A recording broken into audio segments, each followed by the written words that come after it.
Hello बच्चों, स्वागत है आप सभी का एक और नई वीडियो में। आशा करता हूँ सभी बहुत अच्छे से होंगे। आज की वीडियो में हम विलोपन विधि को सीखने जा रहे हैं, तो चलिए शुरू करते हैं आज की वीडियो। और ये जो है विलोपन विधि है, एक कक्षा 10 गणित चैप्टर 3 का, जो कि दो चरों में रैखिक समीकरण है, उसका है।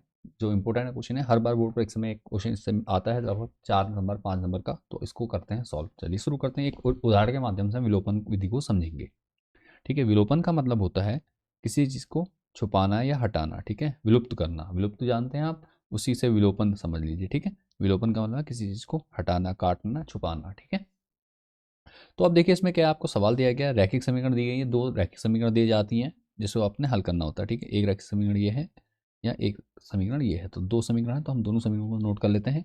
ठीक है, इसको कह देंगे हम समीकरण एक और इसको कह देंगे हम समीकरण दो।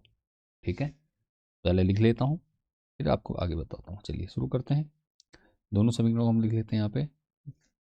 X plus y, x plus y बराबर 5, समीकरण एक। उसका 2x माइनस 3y बराबर 4, ये समीकरण दो। लेकिन अब देखिए हमारे पास समीकरण एक और दो दोनों अलग अलग है। देखो इसमें एक्स और वाई कोई कट नहीं रहा है। ठीक है, कटेगा नहीं तो फिर हमें बराबर करना पड़ेगा। तो देखिए यहाँ पे माइनस वाई का गुणांक -3 है और यहाँ पे वाई का गुणांक केवल, देखिए यहाँ पे -3 है और यहाँ पे y का गुणांक 1 है। तो -3 से अगर मैं गुणा कर दूँ, यहाँ पर 3 से गुणा कर दूँ सिंपल, तो हो जाएगा हमारा काम। तो बस हमने क्या करना, समीकरण एक में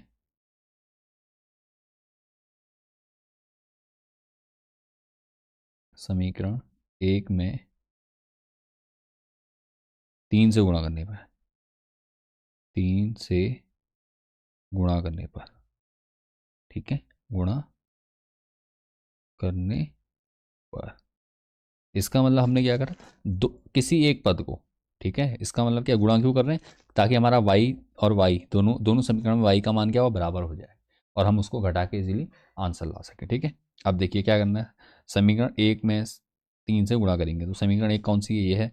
समीकरण एक लिख दे रहा हूँ मैं आपके सामने। समीकरण एक हमारी x प्लस वाई बराबर 5। अब गुणा किससे करनी है, 3 से। ब्रैकेट के आगे मैं क्या कर रहा हूँ, 3 लिख दे रहा हूँ। ठीक है, 3 से गुणा कर रहा हूँ ना, तो ये हो गया। ठीक है, तो यहाँ तक समझ में आ चुका है। कोई भी डाउट हो कमेंट कीजिए, और अगर वीडियो पसंद आ रही है तो वीडियो को लाइक ज़रूर कीजिए और दोस्तों के साथ शेयर जरूर कर दीजिए। ठीक है, तो अब 3 की गुणा x से करेंगे तो 3x बन जाएगा, प्लस 3 की y से करेंगे 3y बन जाएगा, बराबर 3×5 = 15। ठीक है, इसको मैंने कह दिया समीकरण 3। अब ध्यान दीजिए, अब हमारे पास समीकरण 3 और 2 है। अब एक का काम निपट गया हमारा। ठीक है, तो समीकरण 3, 2 और 3 को जोड़ने क्यों है, क्योंकि यहाँ पे माइनस है, ये प्लस है, डायरेक्ट कट जाएगा। अगर दोनों प्लस होते तो एक को घटा देते हम। ठीक है, तो मैं लिख दूंगा समीकरण,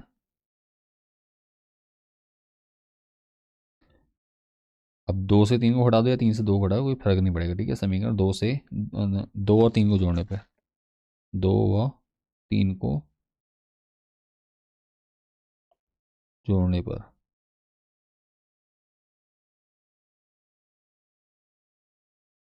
ठीक है, समीकरण 2 और 3 को जोड़ने, समीकरण 2 और 3 है क्या भैया हमारे पास, समीकरण 2 कौन सी है, 2x माइनस 3y बराबर 4। ठीक है, ये उतार दिया हमने। उसका नीचे देखो, 3x प्लस 3y बराबर 15। दोनों समीकरण लिख दिया। अब जोड़ रहे हैं तो सीधी सी बात है, जुड़ जाएंगे। लेकिन हमारा देखो क्या होगा, हमारा जो -3y और +3y ये तो कट जाएगा, बाकी ये जुड़ जाएंगे। जुड़ के क्या आएगा देखो, जुड़ के आएगा 3 और 2 5 और x आ जाएगा। ठीक है, जोड़ रहे हैं। ठीक है, गुणा नहीं कर, गुणा करते तब आता है, इस बार ही ध्यान दीजिएगा। ठीक है, तो दोनों को करेंगे तो क्या होगा, 5x आ जाएगा। कितना आ जाएगा, 5x। फिर यहाँ तो हट गया, बराबर कितना आ रहा है, 15 और 4 19 हो जाएगा। ठीक है, 15 और 4 कितना होता है, 19 हो जाएगा। अब क्या है, x का मान कितना आ जाएगा यहाँ से, x बराबर 19/5। ठीक है, कितना आ गया, x का मान 19/5 आ गया। ठीक है, अब x का मान आ गया हमारे पास, इतना समझ में आ गया। हमें x और y दोनों के मान चाहिए, x का मान हमने निकाल दिया। अब हम क्या करेंगे, सिंपल एक्स का मान रख देंगे एक समीकरण में, ठीक है। एक्स का मान यहाँ लिख देंगे, एक्स का मान, एक्स का मान समीकरण किस में रखेंगे? देखो हमने क्या करा, समीकरण एक में रख देते हैं, समीकरण एक में रखने पर, एक में रखने पर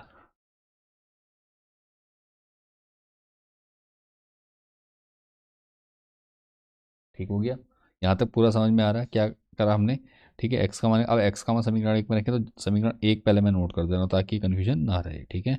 एक्स प्लस वाई बराबर 5, ये हमारी समीकरण एक। इसमें हमें सिर्फ एक्स का मान रखना है, तो एक्स का मान कितना है भैया हमारा? एक्स का मान हमारा 19/15, 19/15 रख देंगे, 19/5, सॉरी 19/5 है, प्लस वाई बराबर 5। अब वाई का मान निकालना, तो ये पूरा जो पद है, ये पूरा पद क्या होगा, इधर पक्षांतरण करेंगे इसका, ठीक है, ट्रांसफर कर देंगे इसको इधर से उधर, तो हमारा क्या हो जाएगा, वाई बराबर 5 - 19/5, ठीक है। समझ में आ रहा है यहाँ तक? पक्षांतरण कर दिया, प्लस का था माइनस का हो गया। अब हमने क्या करना है, सिंपल इसका लॉसो ले लेना। लॉसो कैसे हो जाएगा भाई, देखो वाई बराबर ऐसे ही रहेगा, 5 की 5 से गुणा होगी, इसके बटे एक कर दोगे आप, ठीक है, क्योंकि जिसके बटे कुछ नहीं उसके बटे एक, लॉसो लोगे 5 आ जाएगा, हर में 5 ही रहेगा, 5×5 = 25 -19/5 हो गया। अब इसको कर दो सॉल्व, वाई बराबर कितना हो जाएगा देखो, इसको यहीं पे लिख देता हूँ पहले मैं, वाई बराबर यहाँ बाद में लिखूंगा, 25 में से 19 घटा तो 19, और 25 में से 19 घटेगा तो 6 बचेगा, ठीक है, और बटे 5 कट तो सकता नहीं है, तो 6/5 हमारा क्या हो जाएगा, 6/5 हमारा राइट आंसर आ गया, ठीक है। हमारा वाई का मान कितना आ गया, 6/5, ठीक है, ये हमारा किसका मान है, वाई का मान है। उम्मीद करता हूँ क्वेश्चन समझ में आ चुका है, कोई डाउट या परेशानी नहीं होगी, यही हमारा क्या होना है, आंसर हो जाएगा, ठीक है, यही क्या है हमारा आंसर है, ठीक है। तो ये हमारा आंसर हो गया, और उम्मीद करता हूँ क्वेश्चन से समझ में आ चुका है। एक बार दोबारा बता दूँ क्या करना होता है, सिंपल पूरे प्रोसेस को समझ लेते हैं। अगर आप इतना कर लिया, सारे क्वेश्चन आप इस प्रकार से कर सकते हैं, कोई डाउट नहीं होगा, ठीक है। समीकरण आपको दी गई है, समीकरण में हमें किसी एक पद को, चाहे एक्स का करें या वाई का करें, दोनों समीकरण में से एक पद को बराबर करके काटना है, ठीक है, घटाना है, मतलब घटा के जीरो करना है उसको, तो ये कहलाता है विलोपन विधि, ठीक है। तो हमने क्या करा, समीकरण एक समीकरण दो लिख दी, फिर क्या करा हमने, समीकरण एक में 3 से गुणा क्यों करी, क्यों, क्योंकि मैंने वाई का पद हटाना था, मैं चाहूँ तो एक्स का पद भी कर सकता था, कर सकता हूँ, अभी भी कोई प्रॉब्लम नहीं, दूसरी विधि से करेंगे तो दोबारा करेंगे तो हम इस प्रकार से भी कर सकते हैं आप, ठीक है, कोई प्रॉब्लम नहीं होगी। तो उम्मीद करता हूँ यहाँ तक अच्छे समझ में आ रहा है। तो हमने क्या करा, -3 है तो हमने सीधे 3 से गुणा करी, 3 से गुणा इसलिए करी क्योंकि प्लस माइनस कट जाएगा डायरेक्ट, ठीक है। तो हमने क्या करा, 3 से गुणा करी, तो क्या हुआ, 3 से जब गुणा करी समीकरण में तो हमारे पास नई समीकरण प्राप्त हुई, 3x + 3y = 15, ये समीकरण 3 कहलाई हमारी। अब समीकरण 3 आ गई, अब समीकरण 2 और समीकरण 3, ये दो समीकरणों को क्या करा हमने, जोड़ दिया। जोड़ा क्यों, क्योंकि ये प्लस माइनस ऑलरेडी थे, ये माइनस में है, ये प्लस में है, और ये माइनस में है वाई का मान, तो सीधे कट जाएगा, बराबर हो तो गया था। तो हमने क्या करा, दोनों को जोड़ दिया। अगर यहाँ पे बराबर दोनों प्लस में होते, ये भी प्लस में है और ये भी प्लस में होता, तो हम घटाते, लेकिन यहाँ पे प्लस माइनस ऑलरेडी, तो हमने सिंपल जोड़ दिया। तो जब जोड़ा तो क्या हुआ, समीकरण 2 व 3 को जोड़ने पे क्या किया हमने, जोड़ा, जो कर सकता था काट दिया, हमारा 3y माइनस के प्लस के 3y काट दिए हमने, 3 और 2 5x हो गया, बराबर 15 और 4 19 हो गया, ठीक है। अब क्या करा हमने, यहाँ से x का मान निकाला, तो पक्षांतरण करा 5 का, तो बट्टे में आ गया वो, तो क्या हो गया, x बराबर 19/5 आ गया, हमारे पास x का मान आ गया। अब इसी x के मान को हमने क्या करा, समीकरण एक में रख दिया, ठीक है, समीकरण एक में, आप दो में रख लो चाहे एक में रख लो, कोई प्रॉब्लम नहीं, किसी में भी रख लो, जो सरल लगे, जो आसान लगे समीकरण, उसमें रखना हमेशा, ठीक है, उससे क्या होगा, ईजी हो जाएगा करना आपको, ठीक है, कैलकुलेशन कम होगी आपकी। तो समीकरण एक में रखने पे क्या होगा, x + y = 5, ठीक है, x + y = 5, समीकरण एक है, इसमें मान रख दिया, x का मान 19/5 था, फिर y का मान, y ऐसे ही रखा बराबर 5। अब क्या करा हमने, इसका पक्षांतरण कर दिया, 19/5 का क्या करा, पक्षांतरण करा, तो y बराबर हो गया 5 - 19/5, ठीक है, 5 - 19/5 हो गया। इसके बाद आपने क्या करना है, सिंपल हमने क्या करना, लॉसो लेके इसको हल करना है, ठीक है। तो हल जैसे करा, हमारे पास वाई का एक मान आ गया 6/5, तो हमारे पास एक्स का मान 19/5 और वाई का मान 6/5, यही हमारा क्या हो गया, आंसर हो गया। तो उम्मीद करता हूँ क्वेश्चन अच्छे से समझ में आ चुका है, कोई डाउट या परेशानी नहीं होगी। कोई भी डाउट लगे, कोई भी परेशानी लगे इस क्वेश्चन को समझने में, तो आप मुझे कमेंट कर सकते हैं। और इसी प्रकार के आपके सारे एक्सरसाइज में क्वेश्चन दिए हुए हैं, तो आपने क्या ना उसकी प्रैक्टिस कर लेनी है। अगर कोई डाउट लगता है किसी भी क्वेश्चन में, तो आप मुझे कमेंट के माध्यम से पूछ सकते हैं, या हमारे टेलीग्राम और व्हाट्सएप ग्रुप पर जुड़ सकते हैं।